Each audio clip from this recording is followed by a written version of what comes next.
Conversation. The Reaper and I are heading towards the bright light. It's blinding me, and the Reaper is douching me. So this is what Manfred Mann was on about. Hello, and welcome to the Kongversation. I'm Hyle Russell. And I am Gibbon. You are Gibbon. I am Gibbon. And this is the last Kongversation before E3 2019 coverage kicks off. So I am exhausted. Fair warning, Gibbon. I am completely and utterly physically and mentally drained, coming off of just a couple of weeks of insane prep that has not concluded for E3, and also several days worth of migraine headaches. So I apologize if I'm off my game, but I am talking about a game that is pretty off from the games that I'm used to. So it's apropos nonetheless. So yeah, this is going to be an interesting episode from my vantage point, so I'm hoping you can help carry me to the finish line of E3 coverage. Can you do that, Gibbon, please? I will try my level best. That's all we can do. So yeah, speaking of E3, let's get into due diligence real quick. DK Vine will be at E3. We are flying out Saturday, June 8th for the Conker's Pocket Tales 20th anniversary mega extravaganza celebration and E3 2019 coverage. And we will be out in Los Angeles from Saturday, June 8th through Thursday, June 13th. And E3 coverage will actually begin on DK Vine Wednesday, June 5th, because that's when we set up our E3 2019 discussion on the DK Vine forum. We'll have our E3 2019 page goes up, nice directory on DK Vine, and then we'll have our E3 2019 preview conversation. I'll be going on my bear hike on Thursday, June 6th. So yeah. Have you ever actually seen a bear on one of those? Oh yeah, like half the time I do. Yeah, so yeah, the very first one, I believe the tradition started kind of unplanned, but it was E3 2010 when I went on a hike right before the Nintendo conference where they officially revealed Donkey Kong Country Returns, and I saw a bear on that hike, and that's where the tradition was born. It was, if we see a bear, that is a good omen for what DK Vine wants and wishes come E3. I think this is going to be a good E3 for us. We're going to have stuff to talk about for sure. I don't know, certainly we won't be getting everything that everybody wants, because we never do, but I think we'll have plenty to hold on to for the rest of the year. So yeah, join us for E3. It's going to be lots of fun, because I'm going to be out there, as will Jeff, Cameron, and Mitchell at the DK Vine Love Shack, giving you exclusive news updates, video content, and show floor reporting, as well as conversations throughout the duration of E3. Yeah, it's going to be a lot of fun. I'm exhausted now, but the adrenaline will be kicking back in here shortly. And of course, we mustn't forget about our DK Vine at home coverage team, which will be Matt, Joe, and David, providing news updates when we can't get to them on dkvine.com. Excellent. Means I need to go dig up the Saberman Stampede topic again. You can also stay abreast of all the E3 news and shenanigans on DK Vine's Facebook page, Twitter feed, and YouTube channel. And those can be found at dkvine.com/Facebook, dkvine.com/Twitter, and dkvine.com/PooTube. That's PooTube. Because they still won't remonetize us, because of some wacky misunderstandings, I believe, about who owns the Kongversation rights, because they think I'm just putting some weirdo's podcast up on my channel, as people do, but it's DK Vine's content. That's so weird. It's just their stupid algorithm, and because we're such a small potatoes channel compared to what they actually concern themselves with, they don't care to listen to my, like... To be fair, they don't concern themselves with anybody. Yeah, I So- know. But it really is frustrating when a lot of my income is dependent on the YouTube ad, money. But whatever. We'll work that out. We'll work that out eventually. But until then, they are officially PooTube for us. And don't forget to join the DK Vine forum. This is the time to do it. Never been a better time to join. dkvine.com/forum. You can call the Kongversation anytime at 1-202-630-VINE. That is 8463. Give us a call. Leave us a message. And if you call during E3 from, let's say, late in the day, June 8th through June 13th, there is a good chance I will actually pick up. I will answer the hotline live, and I will talk to you. Apologies if you're actually calling to leave a call for the Kongversation, but this is the risk you run during E3. I will risk having to actually speak to Hyle. Yeah, I threatened I would do it in the last episode. I am threatening it again. Call the DK Vine hotline during E3, and there is, let's say, a 20% chance I will pick up and I will talk to you, and then it will be super awkward and we'll hang up, and then you can call again and actually leave a proper message. But if you're just calling to see if I'll pick up, then you don't have to. So it's 1-202-630-8463. So give us a ring. And of course, once E3 is over, we have to worry about getting Nintendo President Shintaro Furukawa on the Kongversation for the Spotlight episode for Mario Golf Game Boy Color this October. Please make that happen for us. Also, nobody's found the missing episode of Season 6 yet. This is getting a little ridiculous, folks.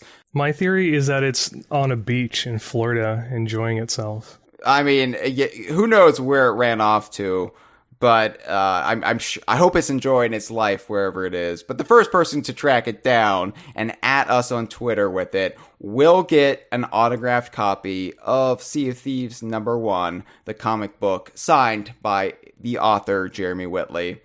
And, of course, the first person to record a 6-hour or so audio commentary on our audio commentary of Platonic's ukulele commentaries will get to pick a topic of the Kongversation in Season 7. They'll get to pick a topic of the Kongversation this season. Like, I want this to be just a thing that keeps going. So, like, once someone does that, you need to offer a new prize for the commentary of the commentary of the commentary of the commentaries. Don't tempt me, because I will do it. I'm a man who can't let things go, as you can tell. That would explain the slush fund status. Yeah, well, hey, I don't give up easily. I'll get back to the slush fund, and you know what? I think that speaks a lot to why DK Vine's about to celebrate its 20th anniversary. I don't give Remember, up. Sun Tzu says that you are only defeated when you admit defeat. Exactly. So, I will never admit defeat, even though in many ways I've clearly already been defeated by life. Oh, isn't that a mood? Oh, sure. Hashtag bring back the spiders. Now, Gibbon, you're back. This is your second appearance as co-host in 3 episodes, so congratulations on that quick turnaround time. Yay! Yay! We're going to be talking, as teased at the end of the previous episode of the Kongversation with Matt, we're going to be talking about the unlikely legend of Rusty Pup. Now, I brought this up at the tail end of our last episode, which was about Conker's Other Bad Day, Chris Seavor's proposed sequel to Bad Fur Day that never got in development, but that discussion never went anywhere as far as Rusty Pup was concerned because Matt walked out on me and slammed the door. Incidentally, I'm just curious, how many times does that make it now where my co-host has walked out and slammed the door to abruptly end the conversation? Because this has happened more than once. Yeah, I want to say at least 3. Makes me feel good that I can inspire such consistency in my colleagues. The Unlikely Legend of Rusty Pup is the newest game from Conker creator, or Conker's Bad Fur Day creator, Chris Seavor, and Sean Hyle, and their studio, Gory Detail. And Gory Detail has been around for how many years now? It's been... Well, Parachute Stand was released back in 2012, and they'd been working on that for a while. So let's just say, like, the better part of a decade. Okay, it doesn't seem that long, but honestly, 2012 doesn't seem that long ago either. It's, time is quickly speeding up the older we get. But yeah, Gory Detail is their indie studio that Seavor co-founded when he left Rare. And Rusty Pup is their second game, and it's been available since autumn on Steam and since this spring on iOS platforms. Yeah, and they're working on ports to other platforms, possibly Android. They've announced Switch, maybe some other consoles. Switch will be cool, yeah. They're doing all of the ports in-house, so... I'm more of a console gamer. I honestly, like, Steam and iOS, they're just... It's such a barrier to me as far as... Like, I have... These platforms are accessible to me, obviously, but it's just... I don't know, making the leap from picking up a console controller to actually like playing on my computer. Like I'm not a big I'm not a big PC gamer in general, so like besides stuff like The Sims and SimCity, like I am not a that kind of gamer, so it's hard for me to... I haven't even played Sea of Thieves on Windows yet, so... I play it on Windows, but I just plug a 360 controller in. I mean, that's what I would do, yeah, but like... The whole, like, I don't even have a mouse right now, so playing Rusty Pup... Yeah, I don't. How? I just use the... I just I have the thumb thing, Yeah, I prefer it. Because it's more tactile for me than a mouse. A mouse feels too loose to me, and I know you can change the speed settings on it, but it just never feels like an extension of me. But I think it made playing Rusty Pup on Steam a bit more challenging. Yeah, just maybe. A little bit. I mean, it worked. It just wasn't as intuitive. But yeah. I don't even know how you'd play this game with a controller, actually. Well, I guess you'd move the little hand around with your stick, but... No, I didn't use a controller. I just used my... Yeah, I'm just thinking, because like they're making at least one console port of this. So, okay. Like, presumably... Well, I know it doesn't have joystick. It specifically says in the manual, it doesn't support joysticks. Yeah. So, yeah. Well, when it was originally announced, it was announced for Wii U and 3DS, and they had some mock-ups for how that was going to work, and a lot of it was going to be like stylus controls on the touchscreens. Yeah. So. Yeah. Now, we should throw a little disclaimer out there for our usual audience. So, no, this game is not, as far as we're aware, part...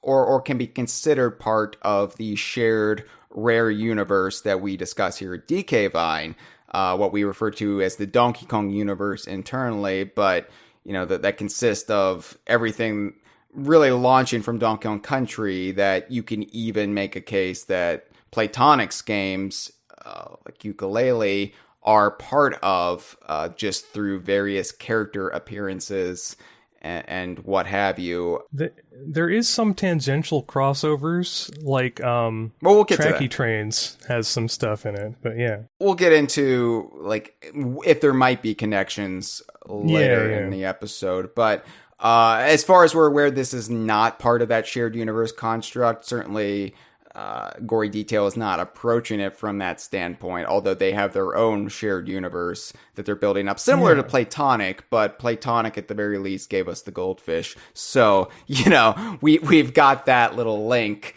to connect them and consider them part of that construct. But we're discussing Rusty Pup because, one, it's something I've been wanting to discuss for a while now, and having a Conker's Other Bad Day episode really gave us the opening to then move on to Chris Seavor's latest project. And I feel like we owe it to Chris Seavor to talk about it because it is a game from a creator that's meant a great deal to our community over the years. So even though this isn't a traditional DK Vine game, it's still well within DK Vine's territory. It's within our fan base's interest. Something that the community might be interested in for us to discuss or to check out. And we owe it to Chris Seavor to give it its due. So that's why we're discussing it on this episode. So apologies if you think, well, what does this have to do with Donkey Kong Kongversation? Well, because, of course, Conker the Squirrel first appeared in Diddy Kong Racing, and then Conker later appeared in Conker's Bad Fur Day, which was helmed by Chris Seavor, and this is Chris Seavor's newest game. So, not the usual character connections, but it's a behind-the-scenes connection, so shut up and just let us talk about it, and then we'll get on to E3 coverage, okay? Alright. So, Gibbon, you are the biggest Rusty Pup fan I know. You have been going on and on about this game since it came out, and that's a little bit of an understatement. Yeah, a little bit. You started a wiki, a fan wiki for it. So yeah, I did. Yeah. So it was never a question that I was going to have you on this inevitable episode, but we'll get into exactly why it appeals to your sensibilities, because I didn't understand it until I played it, and I was like, oh, I get it now. Because I was just like, yeah, Gibbon's really into this game. That's fascinating. I don't know why, because the only thing I know about Gibbon, really, is that he's a huge fan of the arcade Donkey Kong games, and therefore Mario vs. Donkey Kong. I can't possibly see what that has to do with Rusty Pup. That's fair. What is the unlikely legend of Rusty Pup? Well, we're going to be getting a little bit into spoilers here, I guess. It's inevitable, because really the game is kind of a puzzle when you first play it, because it just kind of presented to you a little cold, like you're just dropped into this weird world. So to really like peel back the layers, we're going to have to discuss a little bit of spoiler territory. So, I mean, I think that's okay, right? If you don't want spoilers, don't listen to this. But yeah, we're not going to be like going into a lot of the finer details, but some broad overarching stuff that doesn't become clearer until later on, we'll definitely be getting into. The game itself is about the titular Rusty Pup, which I guess it's his name. Yeah. Rusty Pup. Does he actually ever get referred to in game as Rusty Pup, or is that just inferred? Yes. He does. All right. Well, Rusty Pup is a little robot / toy dog. It's got a unicycle in lieu of legs, just one wheel, and goes back and forth on that. But the game starts with Rusty Pup falling through the sewers, I guess, into this underground labyrinth. And then from there, you have to essentially help guide him through the labyrinth and back to the surface through what they refer to as ICM, or Indirect Control Mechanism, which is their big flashy buzzword for how you play the game. And it definitely reminds me of like vintage 90s Rare, because they always had to come up with a 3-letter abbreviation for whatever they were doing for that game. And because it kind of takes me back, it's like, because that's how they would really promote it to the press, oh, this one uses RDA, or of course ACM, and this one is ICM, Indirect Control Mechanism, where you don't actually ever control the character of Rusty Pup, but you instead manipulate the environment around him as he moves about. So that means, at least on Steam, which is where I played it, because honestly I haven't updated iOS in I don't know how long. You use your mouse to grab parts of the environment and you alter them. So you like pull down chains, or like early on, one example is you throw tiles down to make a bridge over an inaccessible gap. And simple ideas that gradually grow more complex and complicated. And into puzzles as you progress throughout the game. And, you've heard of point-and-click games, but this is kind of more of a pull-and-tug game in a broad sense, which you would think I would be quite good at, given my experience. But I'm quite awful at this. But yeah, it didn't dawn on me until I started to play it how much it actually plays like an evolved spin on either Lemmings or the latter Mario vs. Donkey Kong games that really leaned in on the mini Mario gameplay and Yeah. which would explain exactly why you love it so much, Gibbon. Yeah, well, that's certainly a part of it. I am a big fan of the gameplay, but yeah, the way I usually pitch it around DK Vine circles is, just as Rare took the template of Super Mario World and made Donkey Kong Country, or Diddy Kong Racing was an evolution of Mario Kart, or Banjo-Kazooie was sort of an evolution of the template set forward by Super Mario 64. You can definitely look at Rusty Pup as an evolution of what the Mario vs. Donkey Kong series has been doing. Just taking that formula that Nintendo or whoever has been iterating on and putting that twist and raising it up to a new level with that just, quality that only Rare and related people seem to be able to imbue things with. Yeah, and that's, I think, how I always viewed classic Rare is, they oftentimes, not even in the same console generation, but within the very same year, they would take something Nintendo just did and say, okay, but here it is, but better. Or here it is, but we just already advanced the formula to the next level. And, usually when they would do it, it would be something that was already fundamentally appealing to me, like a 2D platformer, 3D platformer, mascot racing game. And the Mario vs. Donkey Kong series, I will admit, I have never been able to get into. And I think it's that lack of control that really flusters me and actually makes me panic, because I am somebody who does really like to micromanage my life. And I say I suffer from a mild form of OCD. And so that does extend into the way I play games, which is very thorough, very meticulous, very let's stop and let's marvel at everything. And when I don't actually get to control the main character, when I'm instead manipulating the environment and trying to therefore control the way the character moves, I feel like I don't have that control, and it worries me, and it makes me anxious. It makes me anxious, and especially when you have a ticking timer, and you're like, oh no, I've got to figure out how to get this moving character over here in this amount of time. Oh, but I'm also distracted by all of this artwork, and I want to study every little detail. And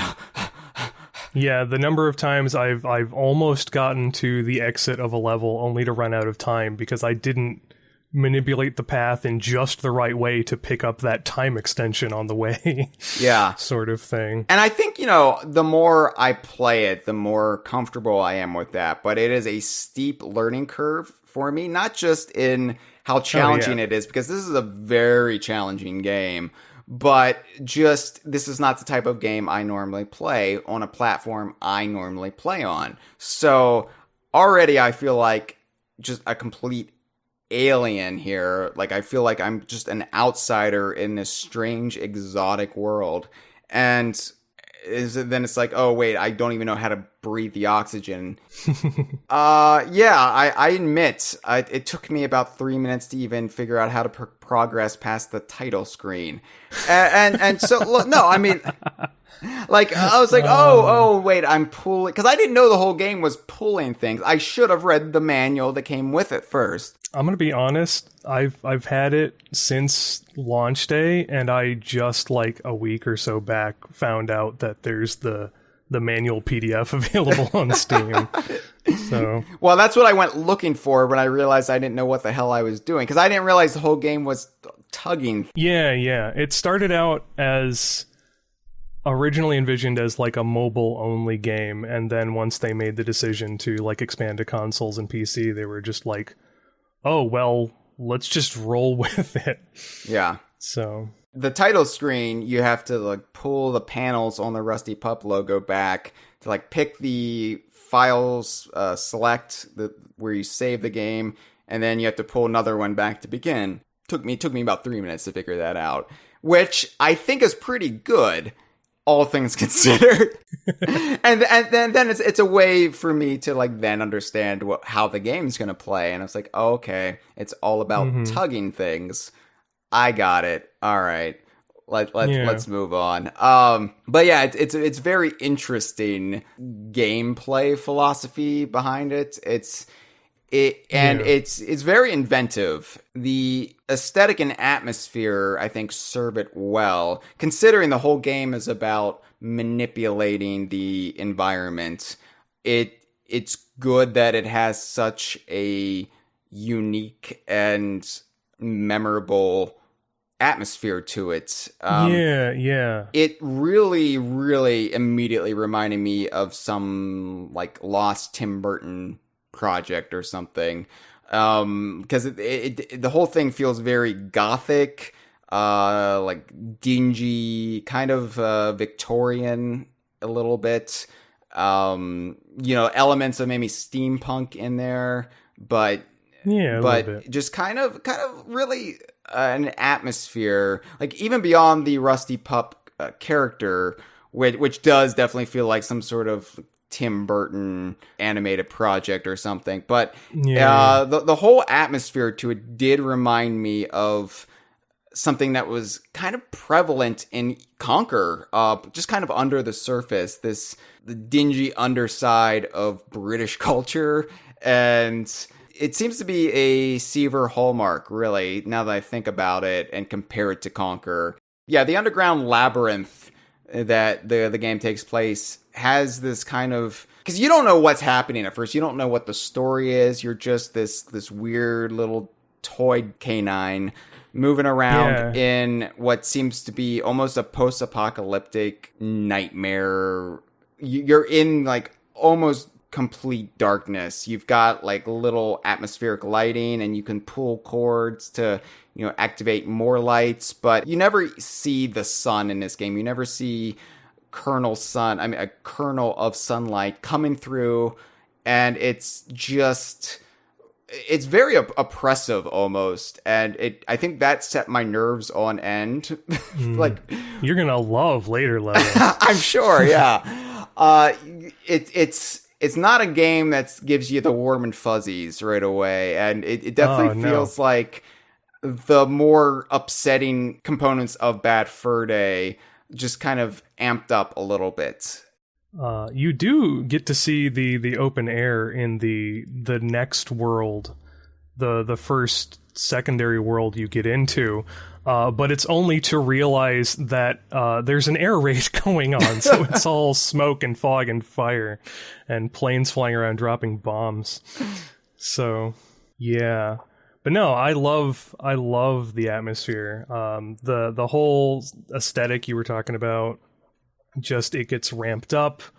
Seavor does some of the movie reference stuff he loves to employ. World 2, like I was mentioning, which has some of those above ground levels, was inspired by The Prestige, he mentioned in a tweet.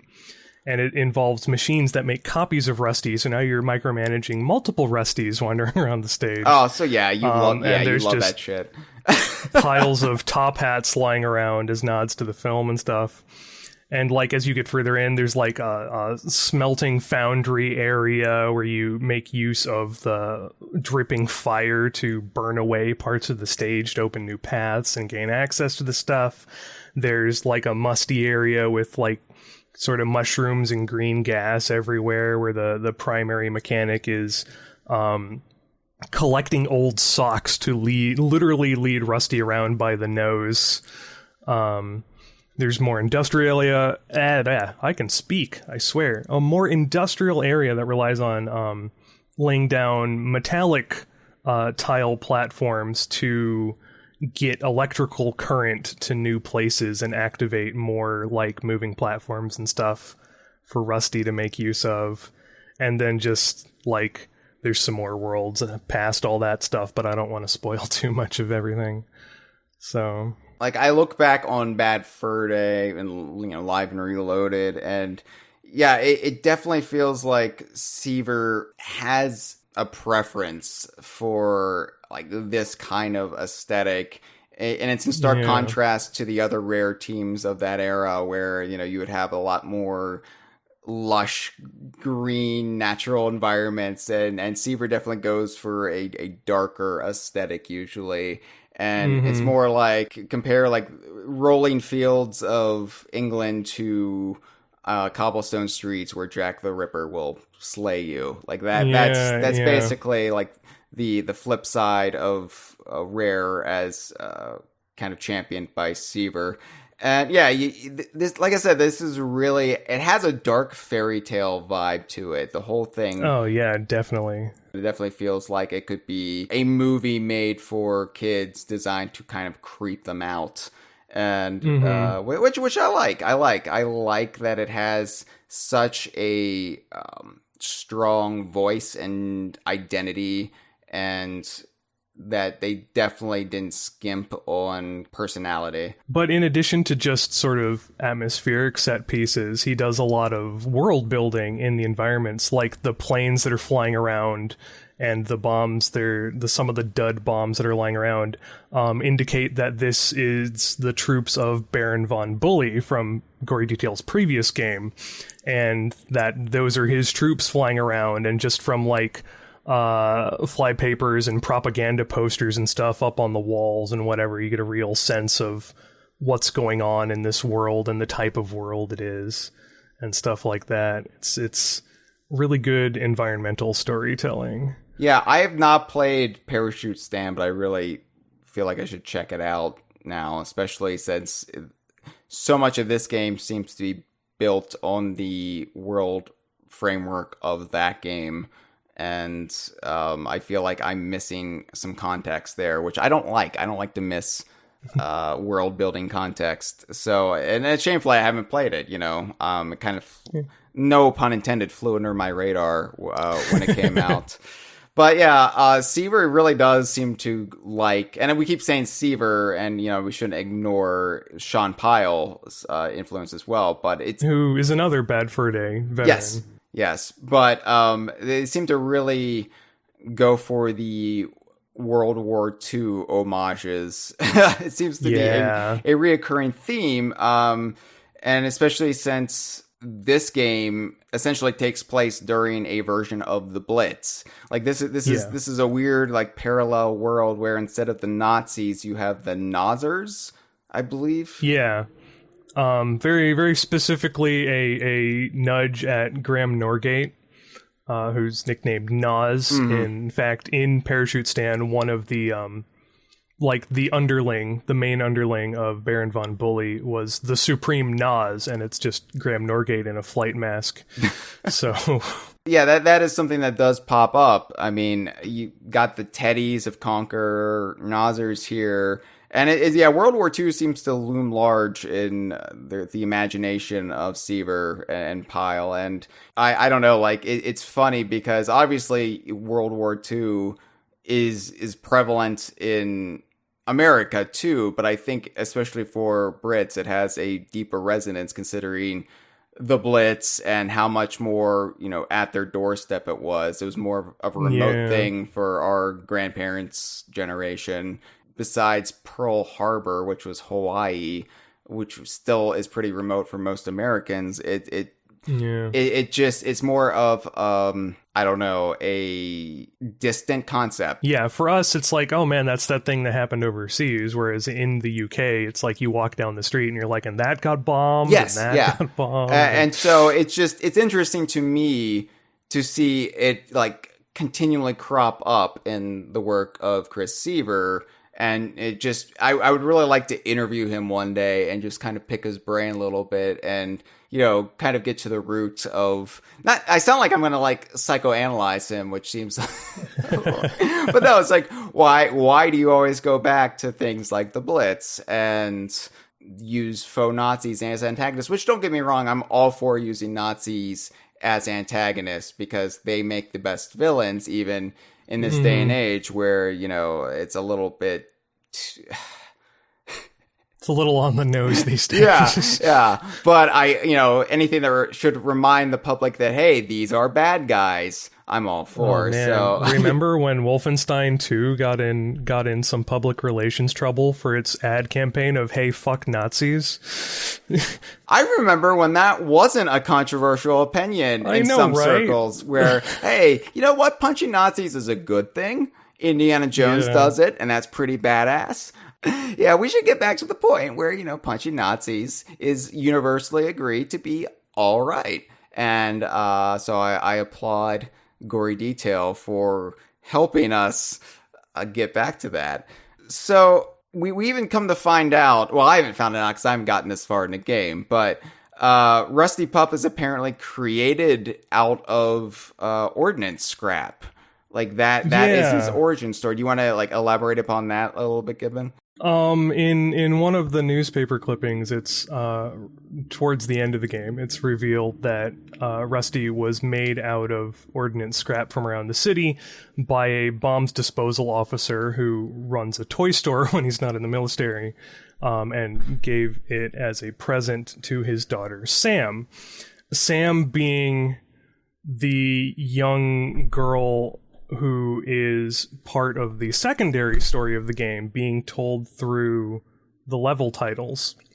The levels in the game don't have, I don't want to say proper titles. They're not like typical video game titles like you'd find in Donkey Kong Country or something. They're all sort of prose poetry snippets about this young tomboy girl, Sam, who has been caught up in this air raid and is sort of going through the same areas that Rusty is now going through. So you kind of get a little bit of exposition about the level you're about to head into via the level titles and stuff. I was wondering about the level titles because I was like, these are very flowery level titles or chapter titles. And I haven't played it enough to figure that out, that there was actually some deeper meaning behind it. Yeah, it's a narrative. It's a little, you got to piece it together a little bit, and Seavor's actually talked a couple times about how he's sort of written the outline for a full Rusty Pup novel that he's thinking of maybe throwing up on Amazon or something. Oh, that would be cool, yeah. So, the level titles were one thing, and then there's also the fact that throughout the game, Rusty or you, I'm not sure who the voice is actually addressing, if it's supposed to be you, the player, or Rusty himself. It's kind of both. There's these two voices, and they kind of represent the angel and devil on the shoulder. You've got the good voice that's urging you along and encouraging you, and the bad voice that is basically Gruntilda, telling you to give up and go away and yada yada yada. But they both speak to Rusty and speak to you. When he's getting tired and you haven't interacted with him for a while, the voice will be like, "Hey, you should wake him up and make sure he's paying attention." And you do that by scratching him. Yeah. Every level in this game begins with petting a dog. I have never actually spoken to Chris Seavor or met him, but I do know he is a dog person. And the only reason I know that is because of when I met Robin Beeland and I got to ride in his car. Chris Seavor's dogs had been in it recently, and their hair was still in it, and I got Chris Seavor's dog's hair on my pants. So that's my You've practically kissed. Yeah, it's my 6 degrees of Kevin Bacon connection to Chris Seavor, and that I had to wash his dog hairs off of my jeans. I just bother him on Twitter. We follow each other on Twitter, but as far as IRL meetups, no, just his dog hair. That's all I've gotten. But so these voices, the narrative voices, that is voiced by Chris Seavor, and it sure is. Yes, because as you mentioned, the Gruntilda rhymes, they're Not so much Gruntilda rhymes, and the Gruntilda rhymes are kind of more curt and perfunctory. They're shorter. These are more sing-songy, storybook rhymes a little bit. Yeah. And they give you almost little directives as to what to do next. But yeah, it is unmistakably the voice of Chris Seavor in that it is unmistakably the voice of Conker. And if you're at all familiar with Conker's Bad Fur Day, as I'm sure anybody who is going into this game from the vantage point of listening about it on the Kongversation would be, then it is very hard to get past that point that, oh shit, Conker's talking to me. And they do, like, it is pitched up in a different way than Conker's voice is. Or he's doing a different inflection upon it. So it doesn't exactly sound like Conker, but it sounds exactly like Conker. Like, it was, yeah, that stood out to me when I first started playing back in October, but like, I mean, I've been playing it at least a couple hours a week for, 8 months now, and you definitely get used to it, and I don't even think about it anymore. And they just comment on everything, and they'll bicker with each other. Yeah. They'll be like, hey, good job, and the other voice is like, just go away, piss off. Yeah. Yeah. And they'll comment on the brains, and I don't think we've talked about the brains yet. We'll talk about the brain. Okay, we'll segue into the brains here. I just have to say this though. So I first played it, and I eventually got past it, but it took me a while to get past the fact that Chris Seavor is talking to me and it sounds like Conker, and I'm just hearing Conker. But because it's not Conker speaking to me, it's done in this very kind of sing-songy way of speaking, and everything is done in a very almost like flirty vibe to it. Like it's not flirting. It's not flirting, but the way certain things are said, because it is in reference to this cute little toy dog, but they're speaking kind of vaguely. It sounds like basically Conker is being weirdly lecherous towards me. And it's a little baby talk. Yeah. It's like the baby talk. Like, it sounds like this creep at a bar who's trying to bed me, but it's Conker. So I don't know how I felt about that. He doesn't want your body. He just wants your mind. Yeah. Well, maybe that's a segue for the brains then. Talk about the brains, Gibbon, please. Yeah, the brains are the jiggies of the game. They're the main collectible. Why are they brains? Well, I could tell you, but that'd be a spoiler. Well, maybe we should at least meet me halfway, like allude to it, because I could not understand why Rusty Pup was eating brains. It seems so weird to me. They are representative of the other people who got caught up in this air raid. Oh. Why does he have to eat brains then?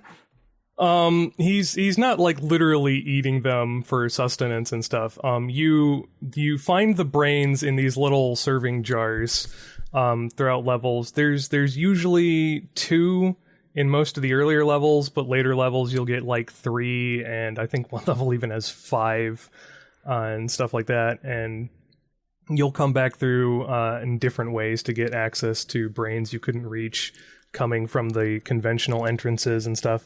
But like I said, they're the jiggies of the game. They gate your progress. You can't get into later worlds unless you have certain thresholds, because there's these like little Jabba's palace style eyeball guards guarding the vault doors, letting you into other areas.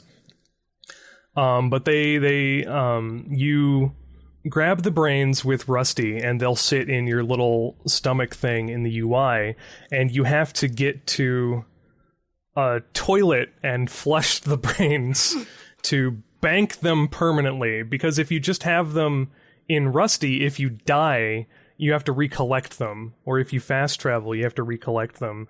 They don't get banked permanently until you flush them away, flush them down the drain. And they just sort of represent that represents sort of quote unquote saving those people.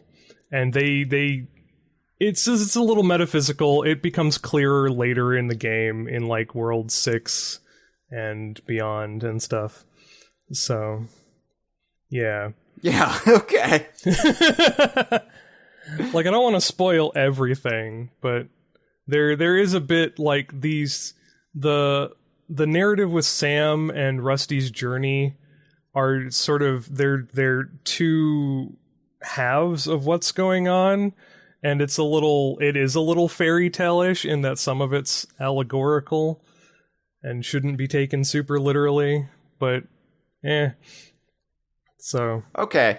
It's all very Chris Seavor. Yeah, yeah, what I'm saying. It is, and I think it's because again, you get dropped into this cold without any explanation, and yeah, so he's like, oh yeah, almost immediately, here are brains in jars. You got to collect them. And even the voice is like, what the heck?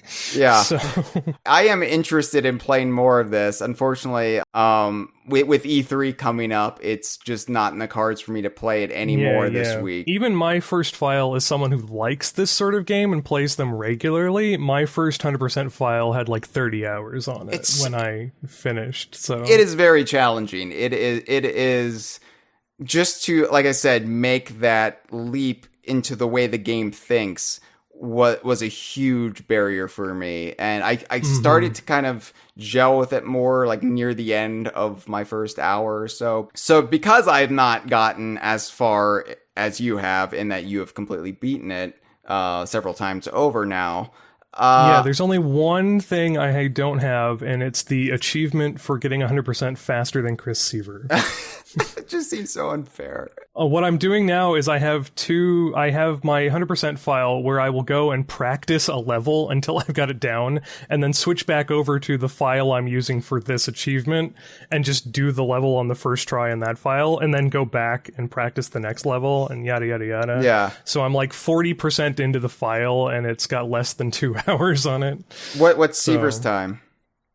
I believe the tweet he showed as the time to beat was like 13 and a half hours. Oh my god. So yeah, it's a huge game. Even the creator took him 13 hours to get through. And he has like notes and little videos for how to complete every level in the game, but he said for that file he like waited a while and just did a run through of the game without consulting his notes to see how long it'd take him. Okay. So it's a little on the level. It's not like it's just completely unfair, like trying to find the missing episode of the Kongversation season 6. Yeah. Right. Well, we brought this up that it could potentially be part of the shared universe construct that we refer to as the DKU, but you could refer to it as a shared rare universe or whatever. So could it be part of this shared universe? No, not at this moment at least, but there is that small asterisk next to it because there's supposedly a ukulele reference somewhere in it, and I didn't realize until I really got into it how absolutely detailed all the artwork is. that I was like, crazy. How is nobody, if there is a ukulele reference, how is it that nobody has potentially found it yet? And then I realized, oh my god, like this game is so meticulously illustrated. It's like this game was made by an artist. Yeah, I am somebody who likes to soak in every last pixel in a game, and I had to give up. I was just like, I'm straining my eyes. There's just too much to look at. There's stuff I've been noticing in like just the first level, like going through my third or fourth file. That's like, oh, I didn't notice that before, and I've been through this level, 50 times. Yeah. So yeah, it is kind of ridiculous and overwhelming how much detail there is. But you did find something the other week that could potentially be the ukulele reference, although it's a little weird if it is the ukulele reference, because if it is a ukulele reference, it's a ukulele reference that's a Banjo-Kazooie reference. Yeah. Explain that. Yeah, well, to be perfectly upfront about it, the ice key is in the game. And it's pretty signpost. Like in one of the early levels of the Foundry world, right at the beginning of the level, there's just the ice key being held in like a big industrial caliper above a smelting furnace, just slowly melting, and it's right there, and the camera focuses on it as you pass by it. And it's like, oh, okay. Yeah, well, it's an ice key, because obviously yeah, that's fair. There is the ice key from Banjo-Kazooie, and then there's the ice keys from Yooka-Laylee. Right. So from Glitter Glaze Glacier. So yeah, that would be a weird ukulele reference to consider it a ukulele reference when it's more of a banjo reference. It's a reference to a reference. Yeah, the reason we even know there's a ukulele Easter egg is like about a week or so after the game's launch, Seavor tweeted out that, hey, no one's found the ukulele Easter egg yet. Probably just as well, with sort of a, nervous frowny face or whatever, embarrassed frowny face. And every time I've asked him about it on Twitter, him or the Gory Detail account, I've gotten sort of, chuckles or coy non-answers. And the ice key was found pretty early on, like within a week or so of the game coming out, because it's just kind of there at the beginning of the Fire World. So I don't know if that's supposed to be it or not. It can't be. There may be something in the game that nobody's noticed yet. Or, it could just be Chris Seavor taking the piss out of people. So I don't think it would be him. No, but I feel like the game is so meticulous, and the artwork is so abundant and dense that I feel like there would probably be a ukulele reference that... Yeah, I get it now. I get why nobody potentially has found it, because it there's just an absurd amount of texture to these environments. Like, there's some really obvious Easter eggs, like, oh, hey, there's a dud bomb sitting over there with "Regards from Baron Bully" written on the side of it. It's like, oh, okay, I get that one, and stuff like the ice key, which is right there. But there's also just, I'm sure there's subtler stuff, like the box art on that PDF manual is a pastiche of Nightlore, for instance, and I'm wondering, not having played any of the ZX games, if there's some like Ultimate Play the Game references in there, because when asked about the box art, Hyle and Seavor were both like, yeah, Nightlore influenced us both greatly, and we really love that game, and we wanted to put that nod there. And it's like, oh, I wonder how much stuff is just going straight over my head. And then, like, they did a couple dev diaries years back when they had first sort of started talking about this game. And in one of the early ones, when they were showing off how they were going about making the levels, they were talking about the possibility of cleaning up the level editor and releasing it to the public so people could make and share their own levels. And they were talking about some items that would not be in the story mode, but would be available during level creation, one of which would be a not legally Conker the Squirrel doll that you could put in your levels,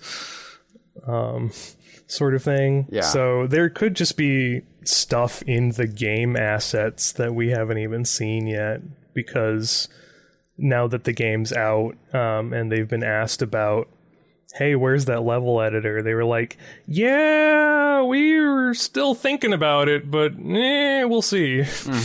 So yeah, well, what they've got to do is really think about what Conker characters, quote unquote, could we put in a game that Microsoft Legal would absolutely not care about, because it works when like Playtonic or Ed Bryan puts a goldfish in their respective games, because then you're like, oh, it's a goldfish, wink wink, and nobody from Legal is gonna start sweating. But with Conker, I guess you could like maybe do like Mr. Barrel. Feel like I don't know. I feel like you could throw some teddies in this game and just not call them teddies, but they're very obviously teddies. They fit right in. Like, I don't think googly-eyed cheese would really fit with the aesthetic. Well, there is googly-eyed stuff in this game. Yeah. So, okay. Yeah. But it's googly-eyed in like the aesthetic of this game. It's weird. it's probably never going to be a part of this shared universe construct, but you never know. It's something to definitely keep our eyes on. I don't think like Yuka and Laylee are going to be running around in the background, but you know.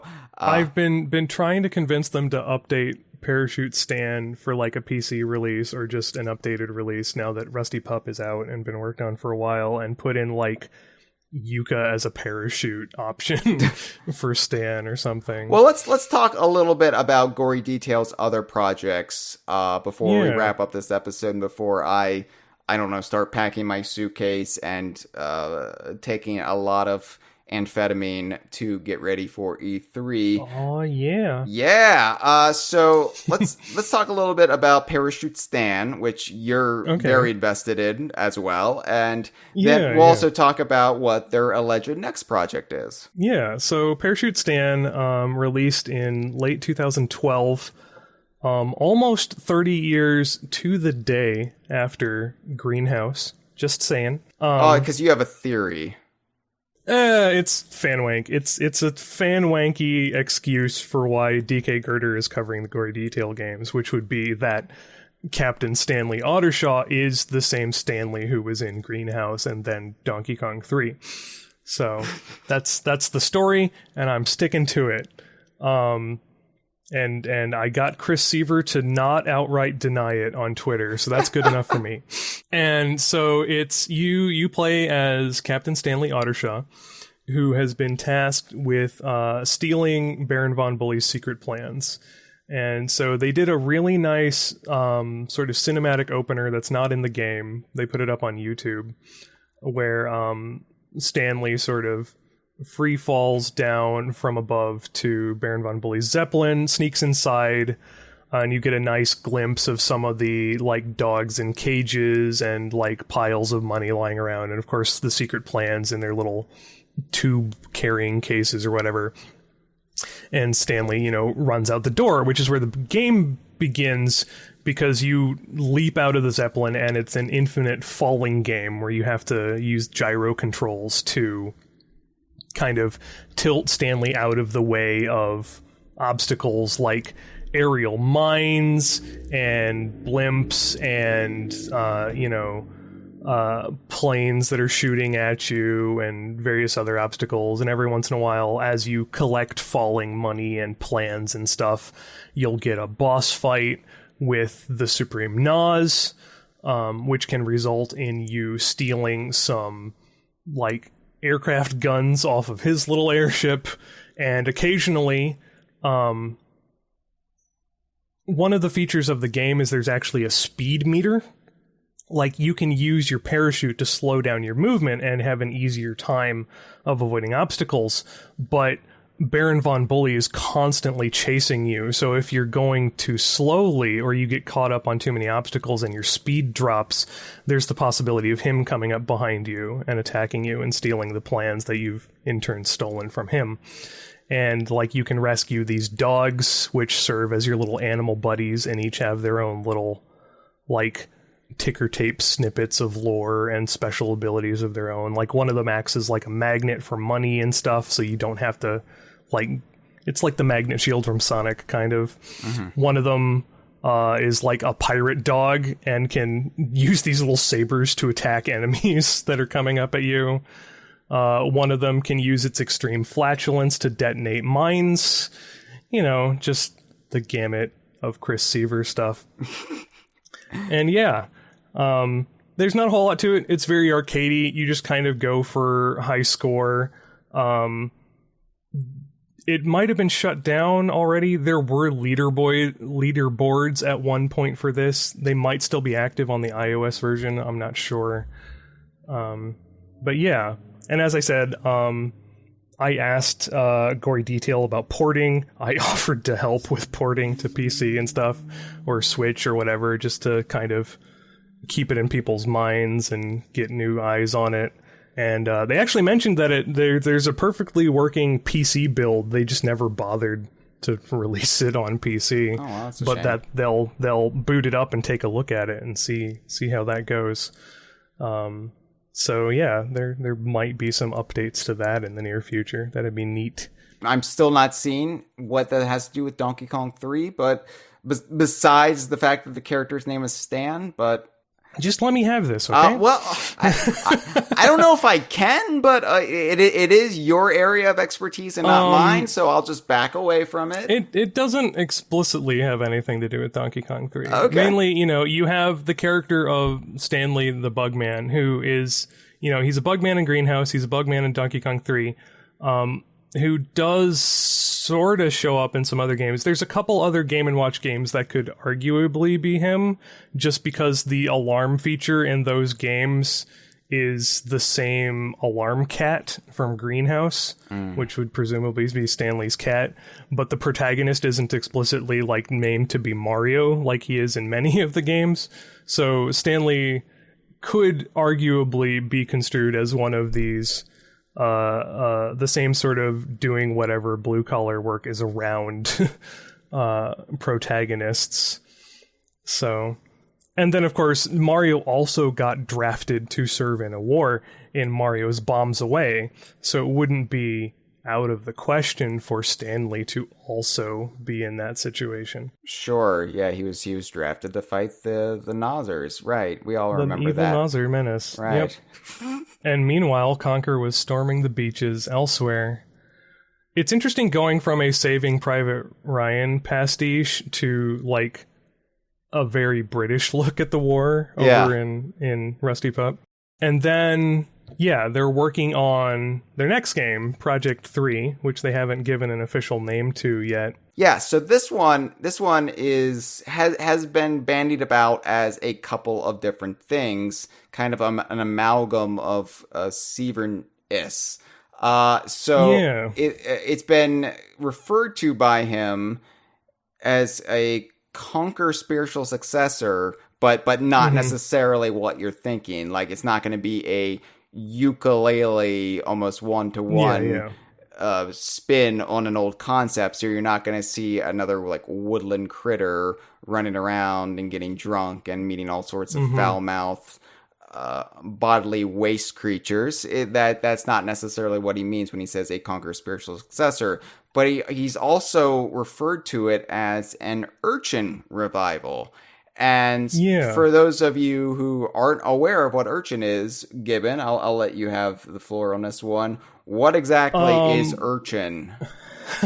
So my understanding is that a little after, was it Live and Reloaded? They started working on this project called Urchin, which was going to be a little like Fable in that it was this 3D game where you could run around and interact with stuff, and there'd be this morality system where you could go one way or this other way, except unlike Fable, where it was, do you want to be blanket good or blanket bad with no in between, this was going to be do you want to be bad or do you want to be really bad?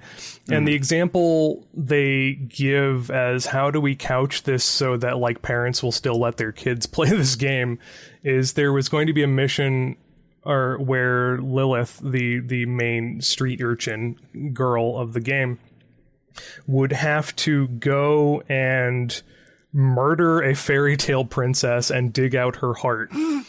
But it is revealed that the fairy tale princess was actually a vampire who had been feeding on the townspeople. Well, so long as she was a vampire who was feeding on the townspeople, I'm sure sure parents would understand. And that totally makes it okay. Yeah. And like the dog companion you could have in Fable, Lilith would have a pig that would follow her around and help out. And they talk a little bit about the sort of Banjo and Kazooie dynamic where there'd be some things the pig could do and some things the other could do. Well, it wasn't just a pig. It wasn't just a pig. It was a wild boar. Yeah, it was a wild boar. It sounded a little Star Fox Adventures to me in that respect. Let's play ball, but instead of a ball, it's going to be somebody's pancreas or something. And that game got put on hold for, was it the Perfect Dark game? But the game got put on hold and didn't end up being gotten back to, and there's a bunch of concept art and test animations and renders and stuff floating around for it. And he's pretty much explicitly said in an interview back in November of last year that Project 3 is basically Urchin. I'm just revisiting that concept. And it won't be exactly the same because it's going to be in the same engine as Parachute Stand and Rusty Pup. Right. So it's not going to be like a interesting. 3D engine, but it's that doesn't preclude it being from like an isometric viewpoint or being from like a Zelda viewpoint or something. So it doesn't necessarily going to be a 2D platformer, but Yeah, you can actually find out more about Urchin. It was one of the Rare Replay documentaries they did. yeah, they did a little spotlight on Urchin, and there's various. I think Unseen 64 has some pages on it. Yeah. But as for the Conker the spiritual successor to Conker's Bad Fur Day part of it, he's talked about having the same sort of narrative and doing the movie pastiches and stuff, although they're focusing just on horror films this time. And having that same sort of tone and storytelling aspect to it that Bad Fur Day did. Yeah, I don't know. It sounds really interesting. It sounds really fun. And if they keep it set in this world they've been building up and keep adding to this and layering on top of what's come before, I think we're in for a real treat. Yeah, you'll have to update your wiki with all sorts Yep. of new relevant information. Yeah, so final thoughts on the unlikely legend of Rusty Pup. For a gamer like me, it is definitely a steep learning curve to get into it. But when I actually started to get on the same wavelength as the game, it was quite enjoyable, and it's just filled with that rich, lush attention to detail that I've always loved from Rare and everybody who's come out of Rare, including Chris Seavor. And yeah, it is just filled to the brim with the same kind of, I think, personality and worldview that's in Conker. Like, it's not Conker, but it definitely, you can see the strands of the same DNA. Yeah, Conker wouldn't be at all out of place in this game. Let's put it that way. No, you could definitely see like Conker stumbling through one of these labyrinths, completely like wasted and just like, how did I get here? Because it's just the kind of weird, like, what the fuck is this environment that wouldn't be out of place in Bad Fur Day at all. Mm-hmm. And it definitely almost helps contextualize a little bit more of Bad Fur Day, if that makes any sense. Like, I get a little bit more of Bad Fur Day after having played something else by two people of this team. And yeah, I'm actually thinking of going back and playing through Bad Fur Day again once I finish up the stuff with Rusty Pup. Although, like, there's a window to do that in because Seavor has shown off some art assets from the big content update for Rusty Pup he's working on as Pyle works on the platform ports. Now, what is the big content update? He's made two specific tweets about it so far. One is a piece of artwork of a new toilet type, which is made out of spinal column and bones.